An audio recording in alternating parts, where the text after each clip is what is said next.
السلام علیکم ویورز، آپ دیکھ رہے ہیں انسان کل اور آج۔ ویورز، جیسا کہ آپ جانتے ہیں انسان کل اور آج میں ہم مذہب کے حوالے سے بات کرتے ہیں، تاریخ کے حوالے سے، فلسفے کے حوالے سے، ادب کے حوالے سے، اور ایسے لوگوں سے بھی آپ کی ملاقات کراتے ہیں جو کوئی منفرد کام کر رہے ہیں۔ خواتین و حضرات، آج ایک اسپیشل ایپیسوڈ ہے۔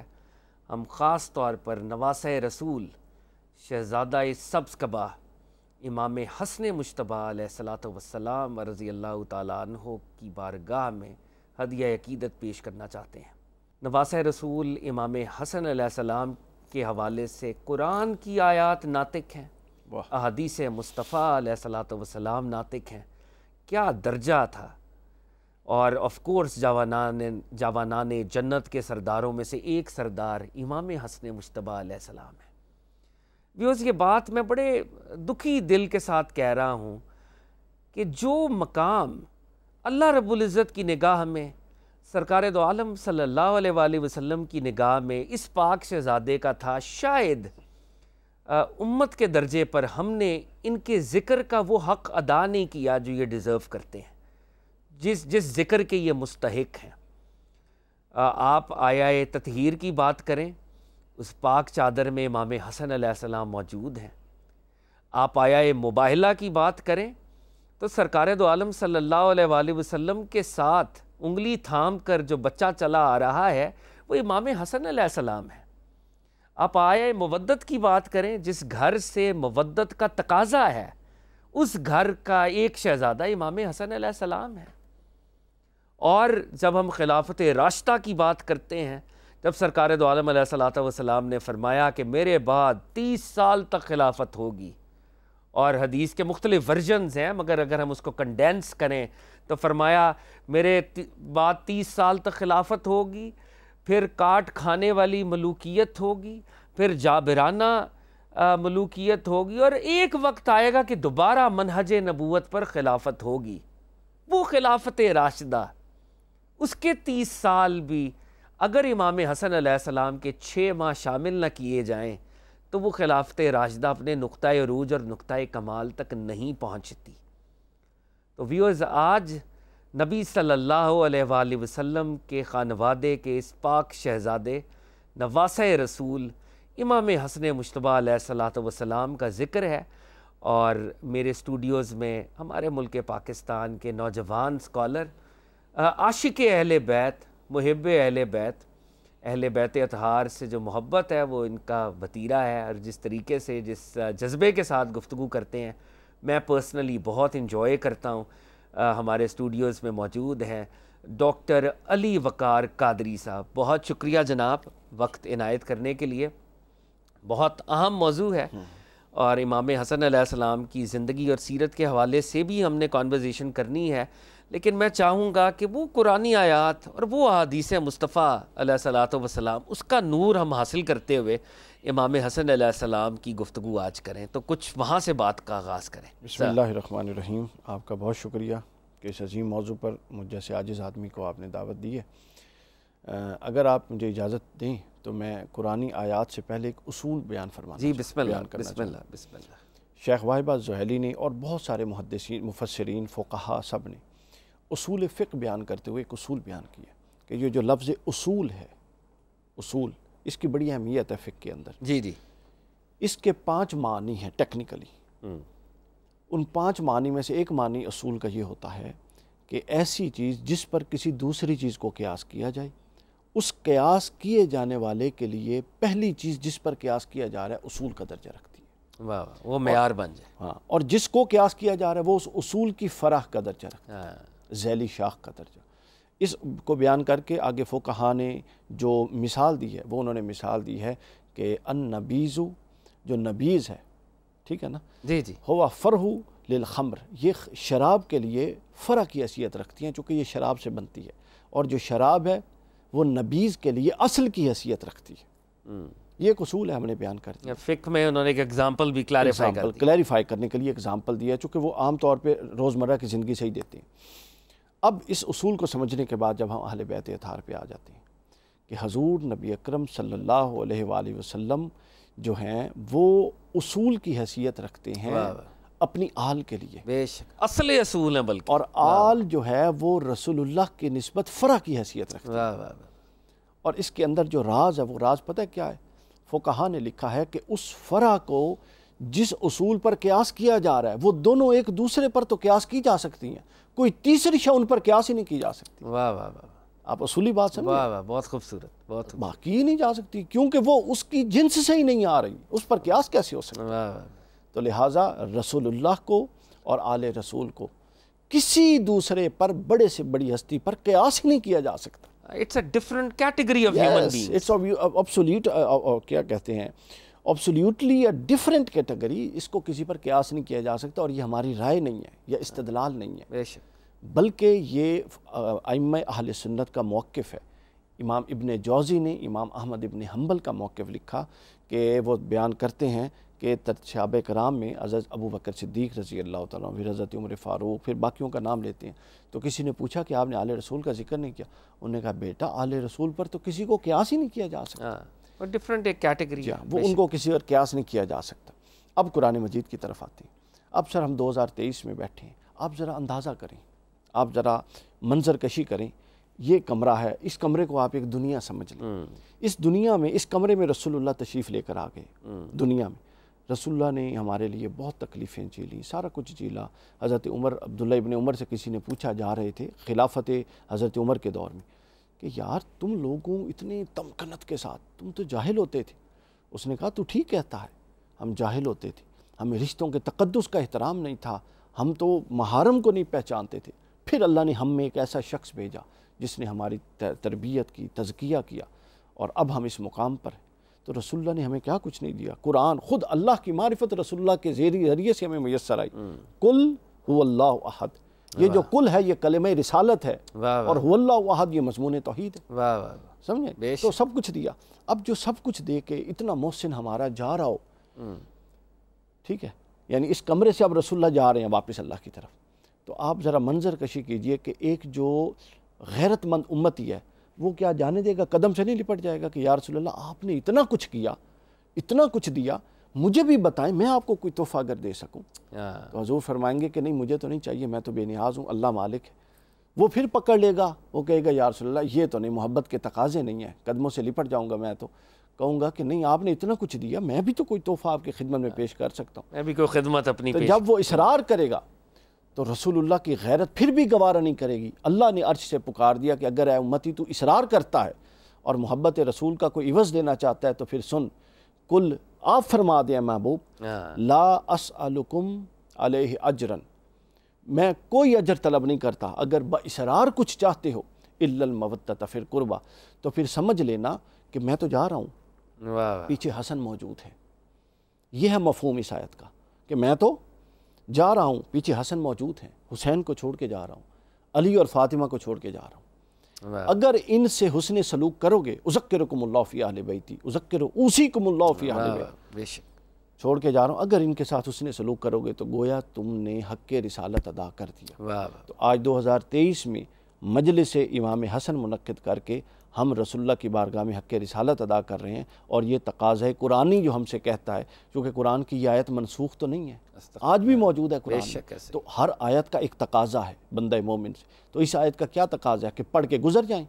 آیت کا تقاضا ہے کہ پڑھیں اور پھر اس کا حق ادا کریں، اور یہ حق ادا کرنے کی ایک بہترین صورت ہے۔ پھر جب ہم رسول اللہ کی بارگاہ میں پہنچتے ہیں کہ یا رسول اللہ، اور اللہ کی بارگاہ میں کہ ہم ناپاک لوگ ہیں، پاک ہونا چاہتے ہیں، کیا کریں؟ تو اللہ کہتا ہے کہ دنیا میں گھومو پھرو، کسی پاک سے جڑو گے تو پاک کر دوں گا، ناپاکوں سے جڑ کے تو پاک نہیں نہ ہو سکتا۔ سر یہ تو اصولی بات ہے۔ تو جب آپ پوری دنیا میں پھرتے ہیں اور پھر قرآن اٹھاتے ہیں تو قرآن کہتا ہے انما یرید اللہ لیذھب عنکم الرجس اہل البیت، بہت سے لوگ پاک، صحابہ کرام سارے کے سارے نیک پاک صاف لوگ، اولیاء صالحین، لیکن سر جس پر اللہ نے ٹھپا لگایا وہ صرف 5 پاک ہیں، وہ محمد رسول اللہ ہیں، وہ مولا کائنات ہیں، وہ سیدہ ہیں، وہ حسن اور وہ حسین ہیں۔ اس کے بعد پھر میں قرآن کی طرف جاتا ہوں کہ یا رسول اللہ مجھے آپ کے خانوادے کا تعارف چاہیے تاکہ میں ان کا تذکرہ کروں، ان کی مالا جپوں، ٹھیک ہے، اپنی زانو تلمذ ان کے سامنے، اپنے جبین نیاز کو ان کے سامنے خم کروں۔ تو رسول اللہ فرماتے ہیں کہ مجھ سے کیوں پوچھتے ہو، تم نے آیہ مباہلہ نہیں پڑھی؟ جب مجھے اللہ نے وہ نجران کی طرف میں جا رہا تھا، عیسائیوں کی طرف، تو اللہ نے فرمایا کہ محبوب اکیلے کیوں جاتے ہیں، اپنے بیٹوں کو بھی لے کر جائیں، اپنی بیٹیوں کو بھی لے کر، بیٹی عورتوں کو لے کر جائیں، اپنی جان کو بھی لے کر جائیں۔ تو تم نے دیکھا نہیں کہ اس دن میں بیٹوں میں کس کو لے کر گیا، بیٹی کے زمرے میں کس کو لے کر گیا اور جان کے زمرے میں کس کو لے کر گیا۔ ابن کثیر علیہ رحمہ نے لکھا ہے اور مستدرک للحاکم میں امام حاکم نے نقل کیا ہے، حجاج بن یوسف جو تھا وہ، اور آج نہیں اس دور میں بھی ایسے لوگ تھے، وہ کہتا تھا کہ حسن اور حسین تو رسول اللہ کے بیٹے نہیں ہیں، یہ تو علی کے بیٹے ہیں، اور یہ ابو طالب کی نسل سے ہیں، اس کا رسول اللہ کی نسب سے کیا تعلق ہے۔ ابن کثیر نے لکھا ہے مستدرک للحاکم میں۔ حضرت یحییٰ بن یعمر رضی اللہ تعالیٰ عنہ وہاں موجود تھے، اور ایک دوسری حدیث میں ہے کہ یحییٰ بن یعمر کو خود بلوایا تھا، چونکہ وہ پرچار کرتے تھے کہ ابن رسول اللہ کیا کہ حسن اور حسین کا، تو اس نے بلایا کہ تم یہ کیوں کہتے ہو؟ تو انہوں نے کہا کہ یہ میں اس لیے کہتا ہوں کہ میں نے رسول اللہ سے سنا ہے۔ بے شک حجاج نے پتہ کیا کہا، اس نے کہا اگر تم یہ نسبت کہ یہ اللہ کے بیٹے ہیں، رسول اللہ کے بیٹے ہیں، قرآن سے ثابت نہیں کر سکو گے تو میں بھی تمہارا سر اڑوا دوں۔ انہوں نے پھر سورہ انعام کی آیت پڑھی جس میں ہے کہ ہم نے ابراہیم کو اپنا داؤد دیے، سلیمان دیے، ہم نے یعقوب دیے، اور چلتے چلتے عیسیٰ دیے۔ اگر حضرت عیسیٰ علیہ السلام مریم کی نسبت صرف حضرت مریم کی نسبت سے ہو کے نسب آل ابراہیم سے کنسیڈر ہو سکتے ہیں، تو پھر امام حسن کیوں نہیں کنسیڈر ہو سکتے؟ اور پھر دوسری انہوں نے آیا مباہلہ پڑھی جس میں رسول اللہ نے فرمایا ابناءنا، تو گویا یہ تاریخ اب علم کی بات، علمی بات، تاریخی نقطہ نظر سے دیکھا جائے تو یہ حضرت علی کے بیٹے ہیں، لیکن منصوص نقطہ نظر، قرآنی نقطہ نظر سے دیکھا جائے اور حدیث کی نص اور قرآن کی نص یہ بتاتی ہے کہ یہ رسول اللہ کے بیٹے ہیں۔ بے شک۔ اور ایک دفعہ رسول اللہ کی حیات میں یہ معاملہ پیش آیا، کوئی اس کو اصرار کہہ رہا تھا تو حضور نے فرمایا جو اس پر اصرار کرے گا کذبتا، اس نے جھوٹ بولا۔ تو لہٰذا یہ وہ آل رسول ہیں، یہ وہ تعارف ہے رسول اللہ کے گھر والوں کا، یہ وہ حسن اور حسین ہیں کہ جو آج ہمارے لیے رسول اللہ کے بعد، اور یہ رسول اللہ جاتے ہوئے بھی چھوڑ کر گئے۔ رسول اللہ جا رہے تھے تو پوچھا کہ یا رسول کیا چھوڑ کے جا رہے ہیں؟ فرمایا قرآن چھوڑ کے جا رہا ہوں اور ان کو چھوڑ کے جا رہا ہوں، اہل بیت کو چھوڑ کے جا رہا ہوں۔ اچھا ڈاکٹر صاحب، وہ ایک بڑا خوبصورت واقعہ ہم نے روایات میں پڑھا، یقینی طور پہ آپ بھی جانتے ہیں کہ امام حسن امام حسین تشریف لا رہے تھے اور کرتے پہنے ہوئے تھے، اور جیسے چھوٹے بچے اپنی ادا کے ساتھ، اور گر پڑے اور پھر اٹھائے، اور نبی صلی اللہ علیہ وآلہ وسلم نے اپنے خطبے کو موقوف کیا، ممبر سے تشریف لائے اور دونوں بچوں کو اٹھایا اور اپنے زانوں کے اوپر۔ تو وہ یہ ہستیاں وہ ہیں کہ سرکار دو عالم علیہ الصلوۃ والسلام اپنے خطبے جو ہیں وہ روک رہے ہیں، ان کو اپنے لیپ کے اندر بلیس کر رہے ہیں، اپنے سجدوں کو طویل کر رہے ہیں۔ تو میرا خیال ہے اس نقطے کو بھی اگر آپ واضح فرمائیں کہ نبی صلی اللہ علیہ وآلہ وسلم عام کسی بچے کے لیے تو نہیں یہ معاملہ کر سکتے نا، معاملہ تو عبادت کا ہے، رب العزت کے سامنے سبمیشن کا ہے۔ تو اس کا مطلب ہے یہ ہستیاں رب العزت کی بارگاہ میں بھی اتنی مقبول ہیں کہ نبی صلی اللہ علیہ وآلہ وسلم کمال شفقت اور کمال محبت کرتے ہوئے سجدوں کو طویل کرتے ہیں، خطبوں کو روکتے ہیں، اپنے لیپس میں ان کو بٹھاتے ہیں۔ تو یہ جو ادا ہے سرکار دو عالم صلی اللہ علیہ وآلہ وسلم کی، اور یہ ایک درجے پر حدیث قولی بھی ہے، ایک درجے پہ حدیث تقریری بھی ہے، مطلب حدیث فعلی تو ہے ہی ہے آف کورس۔ دیکھیے یہ بالکل ایسے ہی ہے کہ رسول اللہ صلی اللہ علیہ وسلم اللہ کے نبی تھے، تو اور آپ اپنی خواہش سے کچھ بھی نہیں فرماتے تھے، وما ینطق عن الہویٰ۔ اگر آپ بولتے نہیں تھے تو آپ عمل کیسے کر سکتے؟ یہ ایک اصولی بات ہے۔ تو اگر آپ بولتے اپنی خواہش سے نہیں ہیں تو باقی عمل اپنی خواہش سے عمل تو اس سے بھی آگے کی چیز، عمل تو اس سے آگے کی چیز۔ تو لہٰذا یہ جو کچھ کرتے تھے اس کا مطلب ہے اس کے ابلاغ کرنے کا حکم اللہ کی طرف سے تھا۔ اور کیا ساری عمر رسول اللہ نے یہ جو مناظر امام حسن اور حسین کے ساتھ کی ہے نا جی، یہ تعلیم تھی بنیادی طور پہ کہ ان کی میری نظر میں اور میرے اللہ کی نظر میں یہ حیثیت ہے۔ خصائص علی میں امام نسائی رحمۃ اللہ علیہ نے ایک حدیث کوٹ کی، حضرت اسامہ اس کے راوی، وہ بتاتے ہیں کہ یہ ابھی آتے ہوئے میں نے خصائص علی کھولی تھی تو یہ حدیث، تو وہ فرماتے ہیں کہ مجھے نا اور ٹائم میں رات لیٹ ایک ایمرجنسی کوئی کام آ گیا تو رسول اللہ کی خدمت میں پیش آیا، تو میں نے نوک کیا تو رسول اللہ صلی اللہ علیہ وسلم باہر آئے، غالباً سردیوں کے دن تھے، اور آپ نے ایک نا موٹی سی چادر یوں لی ہوئی تھی۔ وہ کہتے ہیں میں بات چیت کرتا رہا جو مسئلہ مسائل تھا، اور مجھے لگا تھوڑی دیر بعد کہ یہاں کچھ ہے، رسول اللہ نے اٹھایا ہوا ہے، لیکن کہتے ہیں میں نے پوچھا نہیں، ہم اپنے کام میں بیجی تھے۔ جب رسول اللہ صلی اللہ علیہ وسلم نے میرا وہ کام فرما دیا جس کے لیے میں آیا تھا، تو پھر میں نے پوچھا کہ یا رسول اللہ آپ نے کچھ بوجھ یا کچھ وزن اٹھایا ہوا ہے، کچھ اٹھایا ہوا ہے؟ تو اب آپ نے ذرا سنتے جانا ہے اور غور کرنا ہے رسول اللہ کی اداؤں پر اور رسول اللہ کی مزاج پر اور رسول اللہ کی خواہش پر، وہ چاہتے کیا ہے۔ رسول اللہ صلی اللہ علیہ وسلم نے یوں آگے سے چادر ہٹائی نا، تو ایک کندھے سے یوں اوپر اور یوں نیچے، یوں اس طرح بچہ لپٹا نہیں ہوتا، امام حسن تھے دائیں طرف اور بائیں طرف امام حسین تھے، دونوں لپٹے ہوئے تھے یوں وہ لمس کر کے لپٹے ہوئے تھے۔ اب ذرا غور کیجیے، کیا حضرت اسامہ بن زید نے نہیں دیکھا ہوا تھا امام حسن حسین کو؟ وہ تو دیکھتے ہی پہچان گئے، لیکن اب آگے میں اس کی شرح کرنے لگا۔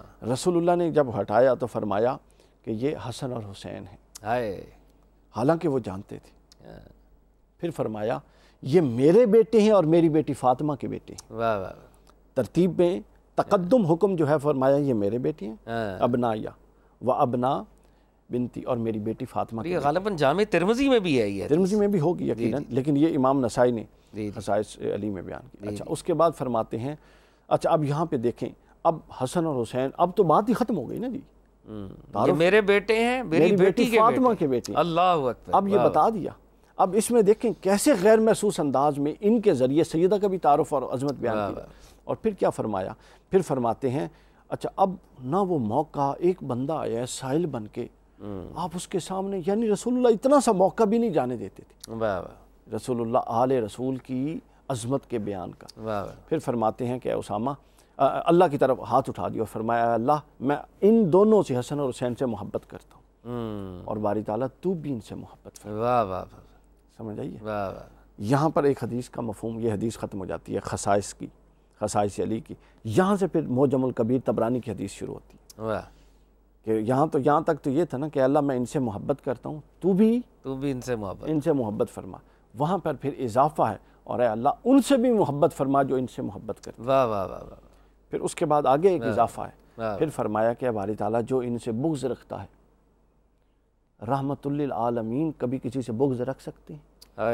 وہ لوگ جو پتھر مارتے تھے اور جبرائیل اور وہ پہاڑوں کا فرشتہ آ گیا تھا کہ حکم دے میں ان کو جوڑ دوں، رسول اللہ نے فرمایا کہ نہیں، یہ مجھے نہیں پہچانتے، ان کی نسلوں سے مومن ہوں گے جو میرا کلمہ پڑھیں گے۔ لیکن وہ رسول جو جانوروں کے لیے رحمت، انسانوں کے لیے رحمت، چرند پرند کے لیے رحمت، لیکن جب حسن اور حسین کے بغض کی بات آئی تو وہ فرماتے ہیں جو حسن اور حسین سے بغض رکھتا ہے، اے اللہ میں بھی اس سے بغض رکھتا ہوں اور تو بھی اس سے بغض رکھ۔ اللہ بغض رکھ رہے، دعائے ضرر فرما دی۔ ہاں، اللہ اکبر۔ اور یہ اب دیکھ لیں، یہ استثناء ہے بس، اس کے علاوہ رسول اللہ نے کسی کے لیے دعائے ضرر نہیں فرمائی۔ سمجھ آئی؟ اللہ کہ باری تعالیٰ جو ان سے بغض رکھے تو بھی ان سے بغض رکھ، اور ان سے بھی بغض رکھ جو ان سے بغض رکھتا ہے۔ سمجھ آئی؟ ڈاکٹر صاحب اب یہ جو احادیث ہیں نصوص قطعی ہیں، قرآن عظیم الشان کی آیات آپ نے کوٹ کی، احادیث مصطفیٰ صلی اللہ علیہ وآلہ وسلم، اور جیسے کہ ہمارے جو ویورز ہیں وہ بھی جانتے ہیں، علماء کرام بھی جانتے ہیں، امام نسائی کون ہے، امام احمد بن حنبل کون ہے، ابن جوزی کون ہے، سب جانتے ہیں۔ اس سب کے باوجود یہ جو ایک پلانڈ سازش ہوئی ہے اوور دا سینچریز کہ اہل بیت اطہار کو کسی ایک مخصوص گروہ کے ہم کھاتے میں ڈال دیں اور جو مین سٹریم ہماری ٹریڈیشن ہے ان سے دور کر دیں، یہ بڑا ظلم ہوا ہے، اور میں چاہوں گا کہ اس کے پر بھی آپ تھوڑا سا کامنٹ کریں کہ امت مسلمہ کو اہل بیت اطہار کو فرقہ واریت سے بلند ہو کر انڈرسٹینڈ کرنا ہے، اپریشیٹ کرنا ہے، اور محبت کا تعلق ہے۔ محبت کے بغیر آف کورس اتباع ہو نہیں سکتی نا، محبت وہ بیج ہے جس سے پھر اتباع کا پھل جو ہے وہ پھوٹے گا۔ تو آپ یہ میرے پلیٹ فارم سے ویورز کو بتائیں کہ اہل بیت کے ساتھ یہ جو ہم ناانصافی کر رہے ہیں کل حساب ہمیں دینا پڑے گا۔ بالکل حساب دینا ہے۔ رسول اللہ نے فرمایا ادبوا اولادکم ثلاثۃ خصال، اللہ اکبر، اپنی اولاد کی تربیت 3 خصال کو پڑھا کے کرو، 3 چیزوں کو سمجھا کے کرو، اور باقی رسول اللہ نے تاکید نہیں، پھر باقی سب اس کے ذیل میں آتی ہیں۔ پہلی کیا فرمایا کہ سب سے پہلے ان کو میری محبت اور میرا ادب سکھاؤ، واہ واہ بے شک۔ دوسرا فرمایا پھر میری وجہ سے میری آل کا ادب سکھاؤ، اور تیسرا بتایا انہیں قرآن پڑھنا اور سمجھنا سکھاؤ۔ واہ واہ، سمجھ آئیے؟ اب یہ فینومینا کیا ہوا ہے، وہ فینومینا سنیے۔ میرا اس حوالے سے پوائنٹ آف ویو ڈیفرنٹ ہے۔ میرا پوائنٹ آف ویو یہ ہے کہ یہ جو ناسبیت ہے، اینٹی آل رسول جو بھی فکر ہے اس کو ناسبی کہتے ہیں علماء محدثین کی اصطلاح ہے، ناسبیت ہے، یہ بنیادی طور پہ اینٹی آل رسول فکر نہیں ہے، یہ بنیادی طور پہ اینٹی رسول فکر ہے۔ اور اینٹی اسلام فکر ہے، اینٹی اسلام فکر ہے۔ مکہ تک یہ فکر اپنے اسی روپ میں رہی، اینٹی اسلام ٹکراتی رہی۔ مدینہ میں آ کے جب رسول اللہ نے بطور رسول اقتدار حاصل کر لیا تو یہ فکر بڑی سمجھدار ہے۔ ہمارے جذباتی لوگ ہیں اور یہ فکر بڑی سمجھدار ہے۔ اب یہ سمجھ گئی کہ اب براہ راست رسول سے ٹکراؤ گے تو لوگ تو کافر کہیں گے، رسالت سے ٹکرانا کہیں گے، لہٰذا اب پینترا بدلو اور رسول کی اس جو دشمنی ہے اس میں آل رسول کو فوکس کر لیا جائے، کیونکہ رسول سے اب براہ راست اب ٹکرانے کی پوزیشن میں نہیں رہی۔ آپ دیکھ لیں یہ ایک پورا تسلسل ہے، سمجھے، یہ پورا تسلسل ہے آل رسول کو ڈیگریڈ کرنے کا۔ امام احمد ابن حنبل کی بارگاہ میں ان کے بیٹے نے ایک سوال کیا، بعض کچھ لوگوں کے بارے میں کچھ حدیثیں بنا کے ان کا نام کر کے تو پیش کیا گیا، تو امام احمد ابن حنبل کہتے ہیں کہ بیٹا یہ جو بنو امیہ کے لوگ ہیں نا، انہوں نے ایک کام کیا، جو رسول اللہ نے محبت آل رسول میں جو ان کے فضائل میں ارشادات فرمائے تھے اسی طرح کی حدیثیں علماء کو خرید کر، لوگوں کو خرید کر اپنے لیے وضع کرنا، فیبریکیٹڈ ہو گئی سارا معاملہ۔ اب یار ایک طرف علی منی وانا من العلی اور ایک طرف اب کیا ہوا، اب اقوال دیکھیے اور قد دیکھیے، لوگوں نے نہیں مانا تو پھر انہوں نے کہا، امام احمد ابن حنبل نے اور ابن حجر اسقلانی نے لکھا فتح الباری میں، پھر وہ کہتے ہیں، پھر امام احمد ابن حنبل نے کہا کہ بیٹا اب پھر یہ نہیں ہو سکا، تو انہوں نے کہا اچھا یہ تو لوگ نہیں مانتے، آل رسول کی خامیاں تلاش کرو تاکہ اس کو ہم پروپوگیٹ کریں۔ امام حسن کے 300 نکاحوں والا قصہ کیا ہے؟ کیونکہ ہم امام حسن کو ڈسکس کر رہے ہیں، یعنی شرم اور حیا نہیں ہے۔ یہ شو کروانا چاہتے تھے کہ وہ تو معاذ اللہ بیویوں سے اور عورتوں سے فارغ نہیں ہوتے تھے، انہوں نے حکومت اس لیے چھوڑ دی، یہ کام یہ کرتے ہیں، اور انہوں نے پوائنٹ، یہ سب فیبریکیٹڈ، یہ جھوٹ ہے، اور بڑے بڑے لوگوں نے کتاب میں لکھ دیا۔ ہمارے پاس آل رسول کو، مطلب ہمیں رسول کی دانش پہ اعتماد نہیں ہے جو کہہ رہا ہے میرے بعد میری آل کو پکڑنا، ہمیں لوگوں محدثین کی دانش پہ اعتماد کرنا، پہلی بات۔ دوسری بات یہ ہے کہ یہ جو امام حسن، یہ جو لوگ ہیں یہ بہت بڑے لوگ تھے۔ ایک شخص شام سے آتا ہے، امام حسن اپنے اصحاب کے ساتھ بیٹھے اور آ کے امام حسن کو برا بھلا، اب دیکھیے کہ اہل بیت کے بارے میں پڑھایا کیا گیا، برا بھلا کہنے لگ جاتے ہیں۔ امام حسن دیکھتے رہتے ہیں، تھوڑا سا مسکراتے ہیں، پھر خاموش ہو جاتے ہیں۔ وہ گالیاں دے رہا تھا، استغفر اللہ، لعن کر رہا تھا، پھر اس نے امام حسین پر کی، امام حسین خاموش رہے۔ اچھا یہ دونوں روایتیں ہیں کہ امام حسین بیٹھے تھے اور اس نے امام حسن پر کی، اور امام حسن بیٹھے تھے امام حسین، دونوں۔ پھر اس نے حضرت علی پر کی، امام حسن خاموش بیٹھے رہے، امام حسن مسکرا کے کہتے ہیں، وہ بوڑھا شخص تھا، کہتے ہیں کہ اے بزرگ، آپ کی داڑھی اور اس سے لگتا ہے کہ آپ دور سے آئے ہیں، سفر سے تھک گئے ہوں گے، آپ کی کوئی حاجت ہے تو میں پوری کر دوں، کھانا چاہیے تو وہ دے دوں، تھکے ہوئے ہیں تو آرام کے لیے بستر لگوا دوں۔ ہائے ہائے ہائے، کیا ظرف آل رسول ہے، اللہ۔ وہ حیران ہو گیا، اس نے کہا میں ان کو، ان کی باپ کو، ان کے بھائی کو گالیاں دے رہا ہوں اور یہ مجھ سے یہ پوچھ رہے ہیں۔ وہ تو قدموں میں گر کے آ کے وہ کہتا ہے جی واللہ ہمیں آپ کے بارے میں یہ نہیں بتایا گیا کہ آپ یہ لوگ ہیں۔ واہ واہ۔ اچھا ڈاکٹر صاحب، یہ اب میں اس ڈائریکشن، اس کانورزیشن کو ایک ڈفرینٹ ڈائریکشن دینا چاہوں گا، اب سیرت پہ کچھ یا بے شک۔ اب یہ جو ائمہ اہل بیت کی ہم بات کر رہے ہیں بالعموم، اور امام حسن کی بات کر رہے ہیں بالخصوص، یہ جو غصہ پینے والی اب یہ ٹریٹ ہمارے سامنے آئی، معاف کرنے والا جذبہ سامنے آیا، تو میں چاہوں گا کہ ڈاکٹر صاحب اس حوالے سے کچھ واقعات بھی شیئر کریں۔ اور جو $1,000,000 کویشچن ہے وہ یہ ہے کہ ہم وہ لوگ جو کلیم کر رہے ہیں کہ امام حسن سے ہم پیار کرتے ہیں یا حضرت علی المرتضیٰ سے پیار کرتے ہیں، یہ ایٹریبیوٹس ہمارے اندر کیوں نہیں پیدا ہو رہے؟ ہم نے بھی تو وہ گنجائش اور وہ ظرف کی کوئی جھلک دکھانی ہے نا۔ بالکل ایسا تو نہیں ہے کہ ہم بھی وہی کام کر رہے ہیں جو ہمارے اینیمیز کر رہے ہیں، وہ ہمیں برا بھلا کہہ رہے ہیں، ہم انہیں برا بھلا کہہ رہے ہیں، تو پھر وہ حسنی فکر تو پیچھے رہ گیا نا۔ تو میں آپ سے دونوں درجوں پہ سوال پوچھنا چاہ رہا ہوں۔ ایک تو یہ کہ امام حسن کی جو سیرت ہے اس کے اندر یہ جو معافی اور یہ جو فارگیونس کا پہلو ہے، اور نمبر 2 اس فارگیونس کو ہم نے مینیفیسٹ کیسے کرنا ہے؟ جی بہت اچھا سوال۔ پہلا ہے تو میں دوسرے سوال کو لوں گا۔ یہ بات آپ کی بالکل درست ہے کہ ہم ناسبیت کے خلاف بات تو کر رہے ہیں، جنگ تو لڑ رہے ہیں اپنی اپنی سطح پہ، لیکن عملاً ہم بھی منافق ہیں۔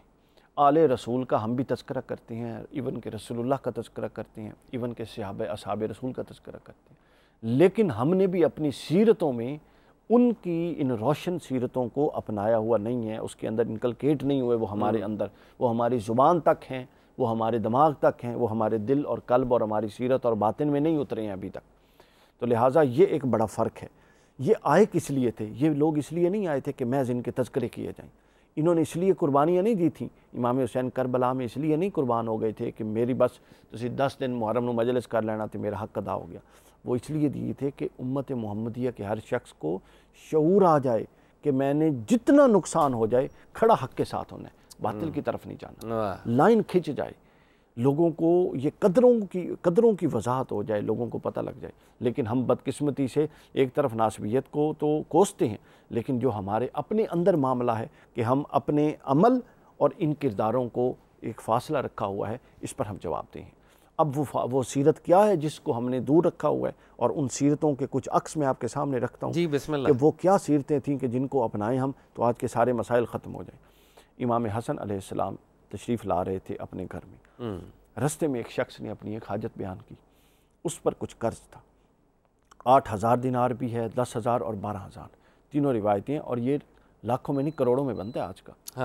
اچھا، اب یہ ابن خلدون نے بھی لکھا، الاصابہ میں بھی بیان، امام حسین علیہ السلام نے اور امام ابن کثیر نے البدایہ والنہایہ میں بھی بیان کی۔ امام حسن علیہ السلام نے خادم کو بلایا، اس کی جو حاجت تھی وہ اس کو پورے کے پورے درہم و دینار فراہم کیے، دے دیے، اور آپ اپنے گھر تشریف لے جا رہے تھے۔ تو جیسے ہی داخل ہوئے آپ زاروں قطار رو رہے تھے، گریا۔ خادم نے کہا کہ امام آپ نے تو اس کی حاجت روائی کر دی، اب کیوں رو رہے ہیں؟ سر وہ جملہ سنیے، آپ کو پتہ لگے کہ آل رسول کون تھے۔ فرماتے ہیں کہ میں رو اس لیے نہیں رہا، وہ تو میں بھی جانتا ہوں حاجت روائی کر دی، میں رو اس لیے رہا ہوں کہ اس کو سوال کی زحمت اٹھانا پڑی، وہ میری ہمسائیگی میں تھا اور میں اس کی مشکلات سے آگاہ ہی نہیں رہ سکا۔ اللہ، یہ عاجزی، انکساری، یہ تواضع، یہ للہیت، یہ للہیت، واہ واہ۔ اس کو ویسے کشف المحجوب میں داتا صاحب نے بھی کوٹ کی اس واقعے کو۔ اچھا، اب آگے سنیے، حضرت مولا علی اور ان کی سیرت کیا تھی ان کے بیٹوں کی۔ مولا علی کی شہادت ہو گئی، جامع مسجد کوفہ میں حضرت امام حسن نے امامت شروع کروا دی۔ امام حسن وہاں سے نکل کے جب اپنے گھر میں آتے تھے نا، جو رہائش گاہ تھی کوفہ کے اندر، تو درمیان میں تھوڑا سا جنگل آتا تھا، تو جب گزر رہے تھے تو ایک کسی بوڑھے شخص کی، نحیف اور بیمار شخص کی کرانے کی آواز سنی، زاروں قطار رو رہا۔ اب وہ دیکھنے لگے پریشانی سے کیا عالم تھا، ادھر گئے ادھر بھاگ رہے ہیں، ادھر اندر جا کے دیکھتے ہیں کہ جھاڑیوں میں ایک شخص بیٹھا ہوا ہے، نیچے چھوٹا سا کپڑا بچھا کے، بوریا بچھا، اور وہ رو رہا ہے، کرا رہا ہے بھوک سے۔ پوچھا کیا ہوا؟ انہوں نے فرمایا 3 دن سے بھوکا بیٹھا ہوں۔ کہا باقی باتیں بعد میں، بھاگ کے گئے، اس کے لیے کھانا لائے۔ اب اس کے پاس امام حسن مجتبی جو رسول اللہ کے بیٹے ہیں، وہ ایک عام شخص کے پاس جو وہاں پر بالکل نحیف کمزور ہے، 4 زانوں کے بیٹھ رہے ہیں، اس کو اپنائیے، اس سے باتیں کر رہے ہیں، اور لقمے توڑ توڑ کے اس کے منہ میں ڈال رہے ہیں، اور اس کو کھلا رہے ہیں، اور ساتھ ساتھ باتیں کر رہے ہیں۔ بابا آپ کو کیا تکلیف ہے؟ اس نے بتایا یہ تکلیف ہے۔ جب تھوڑی سی بات آگے چلی تو انہوں نے کہا کہ اے شخص تو ہے کون؟ اس بزرگ نے پوچھا۔ انہوں نے کہا کیوں پوچھ رہے ہیں؟ انہوں نے کہا پوچھ اس لیے رہا ہوں اور بھوکا اس لیے ہوں کہ تم سے پہلے ایک شخص تھا جو 2 وقت آ کے مجھے کھانا کھلا جاتا تھا، تیرا لہجہ بھی اس سے ملتا ہے، اور لقمہ توڑ کے کھلانے کا انداز بھی اس سے ملتا ہے، اور وہ شخص 3 دن سے نہیں آیا، تو بتا تو صحیح تیرا اس سے تعلق تو نہیں مجھے لگتا ہے۔ تو امام حسن رو پڑے اور فرماتے ہیں کہ 3 دن ہی ہوئے ہیں میرے بابا علی شہید ہو گئے۔ اللہ، تو اس کا مطلب ہے وہ آیا کرتے تھے، تو لہٰذا اب اے بزرگ جب تک تو ہے، اب یہ حسن کی ذمہ داری ہے، ہم آئیں گے۔ یہ ہے آل رسول۔ امام زین العابدین کے حوالے سے سنیے، ابن خلدون نے اپنی تاریخ میں لکھا، امام زین العابدین کے حوالے سے آتا ہے کہ جب امام زین العابدین شہید ہوئے نا، تو آپ کے جسم پر نشانات تھے، تو لوگوں نے کہا کہ یہ نشانات کس چیز کے ہیں؟ وہ نشانات 2 طرح کے تھے، یہاں سے لوگ ڈنڈی مار جاتے ہیں۔ کچھ نشانات تو وہ تھے جو آپ کو کربلا میں بیڑیاں پہنا کے گھسیٹا گیا تھا اور چلایا گیا تھا، اور کمر پہ کچھ نشانات وہ تھے کہ آپ رات کو سودا سلف اور غلہ لے کر لوگوں کے دروازوں پر جاتے تھے اور نوک کر کے رکھ دیتے تھے، اور جب آپ شہید ہوئے تو 100 سے زیادہ مدینے کا گھر آ کے کوہرام مچ گیا۔ وہ کہتے تھے کہ آج 2 دن ہو گئے ہیں، ہمیں تو جو رات کو دن کا کھانا دے کے جاتا تھا وہ آ ہی نہیں رہا، اور معلوم ہی نہیں تھا کسی سے۔ اور امام زین العابدین سے پوچھا گیا کہ آپ صدقہ دیتے ہیں لوگوں کو، تو آپ کھڑے کیوں ہو جاتے ہیں؟ امام زین العابدین کھڑے ہو جایا کرتے۔ امام زین العابدین نے فرمایا اس لیے کہ صدقہ غریب کے ہاتھ میں جانے سے پہلے اللہ کے ہاتھ میں جاتا ہے، اللہ، تو میں اللہ کی دست قدرت کی تعظیم میں کھڑا ہوتا ہوں، چونکہ یہ شان کے خلاف ہے کہ اللہ کا ہاتھ آپ کے سامنے اور آپ بیٹھ کے کچھ رکھ رہے ہیں۔ اور دوسرا فرمایا صدقہ یوں دینے میں، اوپر دیتے ہیں نا، کہتے ہیں اوپر والا ہاتھ اور نیچے والا، لیکن انہوں نے تو قدریں ہی بدل دیں آل رسول نے. فرماتے ہیں کہ میں نے کبھی صدقہ یوں نہیں دیا کہ لینے والا یہ نہ سوچے کہ میرا ہاتھ اوپر ہے، بلکہ میں یوں رکھ کے دیتا ہوں کہ وہ اوپر سے ہو کے اٹھا لے. واہ واہ، یہ سب قدریں تھی آل رسول کی، یہ قدریں تھی آل رسول کی، اور یہ وہ اصل پیغام ہے جس کو اپنانے کی ضرورت ہے. آج کے خاص طور کے دور میں مہنگائی کتنی شدید ہے، لوگ خودکشیاں کر رہے ہیں، بھوک پیاس سے مر رہے ہیں، لوگوں کے پاس بنیادی ایک وقت کا کھانا نہیں، 4 دن کے فاقے جینونلی اب لوگوں کے گھروں میں ہو رہے ہیں. تو اس دور میں آل رسول کی صرف نام نہیں لینا، اس سیرت کو اپنانے کی ضرورت ہے. سب سے پہلے آپ کے بہن بھائی، اعزہ و اقارب، اس کے بعد آپ درجہ بدرجہ آگے جائیں. تو ڈاکٹر صاحب پھر سوال یہ بھی پیدا ہوتا ہے کہ یہ آل رسول کا جو ذکر ہے یہ عمل میں پھر کنورٹ کیسے ہوگا؟ کیونکہ ذکر تو اب 1400 سال سے ہو بھی رہا ہے ایک لیول کے اوپر، محبت کا ہم دم بھر بھی رہے ہیں، تو یہ عمل میں بدلے گا کیسے؟ وہ کیا کیٹلسٹ ہے جو مسنگ ہے؟ مطلب اکثر ہم تشخیص ان پروگرامز میں کر لیتے ہیں پرابلمز کی، لیکن وہ تشخیص ڈیڈ بنے گی کیسے؟ دیکھیں، وہ آپ کی اپنے ذاتی عمل کی آمادگی ہے. اگر آپ ایک خیر کو کرنے پر آمادہ ہی نہیں ہے تو یہ قرآن کا فیصلہ ہے کہ آپ کو جبراً آمادہ نہیں کیا جائے گا. واہ واہ، یعنی تبدیلی خود اپنے ظاہر اور باطن میں خود ہم نے نافذ لا یغیر ما بقوم حتی یغیر ما بانفسہم. اللہ نے اب پاکستانیوں کے لیے قرآن کے اصول تو نہیں بدلنے نا، وہ تو ہر ایک نے خود سے بدلنا ہے. ہم اصل میں ایک ماورائی دین کے پیروکار بن گئے جو ہواؤں میں اڑتے ہیں بزرگ، اشاروں سے چاند توڑتے ہیں، اشاروں سے یہ کرتے ہیں. اور بھائی یہ پریکٹیکل ہے پورا کا پورا. یعنی وہ معجزات تو انبیاء کے لیے مخصوص ہیں، ایک عام آدمی نے اپنے وہ درجے پہ. معجزات والوں نے بھی آرے میں چیرے تھے، وہ معجزات والوں نے بھی پتھر کھائے تھے. بے یہ شک پوری پریکٹیکل اپروچ ہے. تو لہٰذا لیس للانسان الا ما سعی، آپ جو یہ دنیا بقدر کوشش ہے، آپ جو کریں گے اس کا آپ کو حاصل ہوگا. آپ ایک شے پہ آمادہ ہی نہیں ہیں. تو قرآن میں رسول اللہ کو کہا گیا کہ آپ ان پر داروغہ نہیں کہ ان کو پکڑ کے جبراً ہدایت کی طرف لائیں. لا اکراہ فی الدین قد تبین الرشد من الغی.